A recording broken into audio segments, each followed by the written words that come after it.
Chad Goller Sojourner was adopted at 13 months by a family in Tacoma in the northwestern U.S. state of Washington. His parents are white.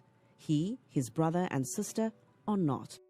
He felt a big disconnect between his white upbringing and how he felt perceived by others. I was this black boy who didn't want to be black. From an identity standpoint, I identified with the people around me. You know, with transracial adoptees, your first identification is that of your surroundings. Black people scared me. And since I wasn't a fan of being scared, I would do my best to avoid them at all times possible. Chad's show makes it clear that he wasn't comfortable in exclusively white or black worlds. Now 46, he has turned that discomfort into performance art. I would be shy of 25 before I could hear rap music and not think something bad was about to go down. After years of grappling with identity issues and stigma, Chad decided to become a coach for transracial adoptive families. I firmly believe that as transracial parents, that they have a duty to prepare their child not just for the world they live in, but most importantly for the world that they'll age into. April and Andrew Rauch adopted 2 black children, Ophelia and Guion, before getting pregnant with Henrique.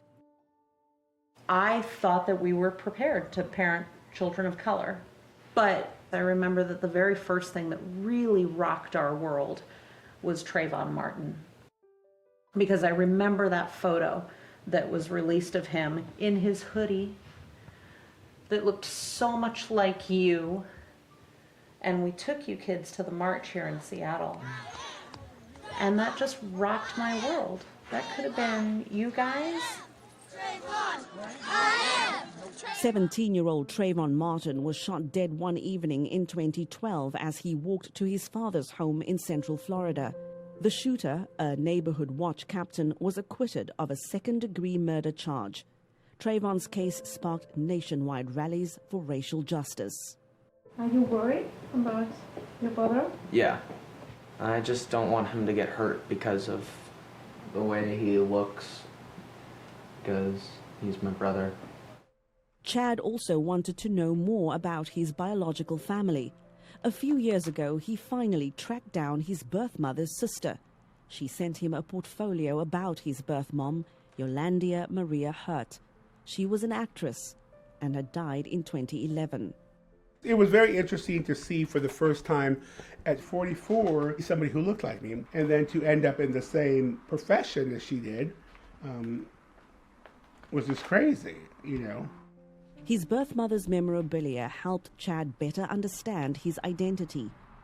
Now, when counseling adoptive families, he emphasizes the need to preserve ties to a child's pre-adoption life. A lot of people forget that adoptees have a story before they come to you. Whatever it is, that we have our own story. And this was my story.